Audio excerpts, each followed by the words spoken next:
Gracias. Bueno, para mí es un placer estar aquí con vosotros en este magnífico simposio organizado por la Academia Mexicana de Medicina Dental del Sueño, a cuyos organizadores pues quiero agradecer la invitación, en especial al doctor Juan Manuel Cortés y a mi amiga Viridiana. Muchas gracias porque me ha hecho mucha ilusión que ella me presente. Y bueno, esto es una oportunidad para exponer un punto de vista del manejo del bruxismo actualizado con el auge de las nuevas tecnologías de nuestro lado y bueno, espero que sea de vuestro interés.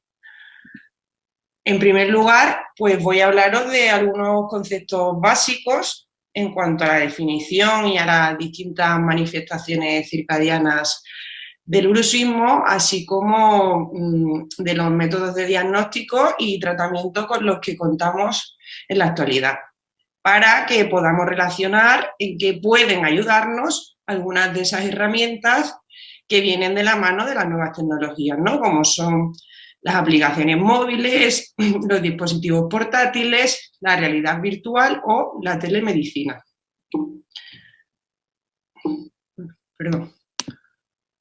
Bueno, el bruxismo es un concepto con el que llevamos años conviviendo como clínicos, pero alrededor del que actualmente todavía reina cierta confusión.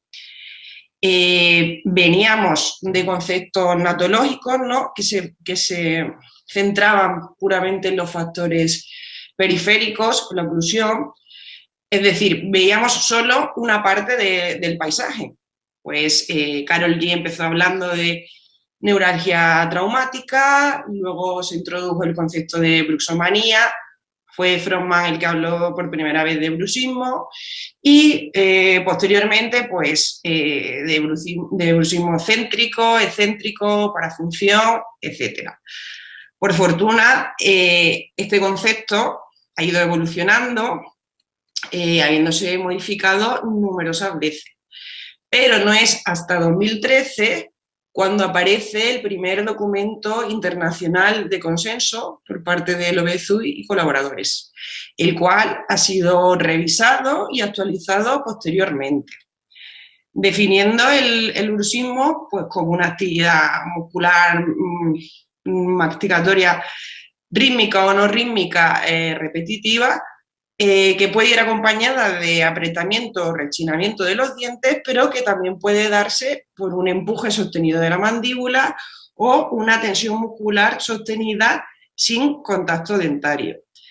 Además, se está discutiendo de que no es solo un desorden, ¿no? Sino que también puede ser un comportamiento o puede actuar como factor de riesgo o factor de protección frente a otras comorbilidades asociadas, pues dependiendo un poco de sus manifestaciones clínicas, ¿no? Entonces tenemos que tener claro que estamos hablando de actividad muscular. Esa actividad es fluctuante, es decir, podríamos compararlo con el oleaje, ¿no? Cuando la mar está en calma o está más revuelta. La cantidad y la frecuencia de esa actividad es importante a la hora de evaluar en qué nivel le está afectando o no a nuestro paciente.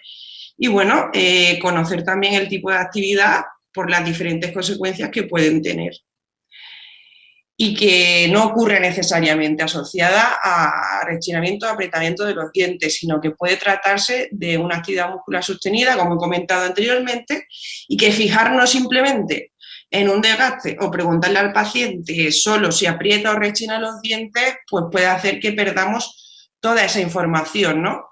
Porque nosotros tenemos que dirigir siempre la anamnesis adecuadamente para que los pacientes puedan darnos toda la información que necesitamos.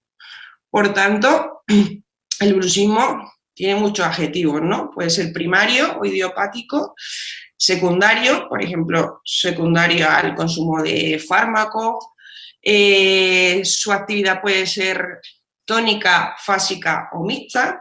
La actividad tónica sostenida, por ejemplo, sabemos que puede ser más perjudicial que otro tipo de actividad para determinadas estructuras, como en la articulación.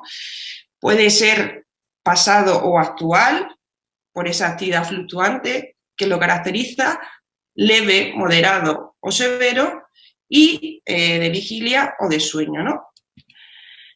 En resumen, no se trata de un concepto dicotómico de bruxismo sí, bruxismo no, sino que se trata de actividad muscular que hay que valorar y ver cómo le afecta al individuo y a su estructura. Y su etiología es multifactorial.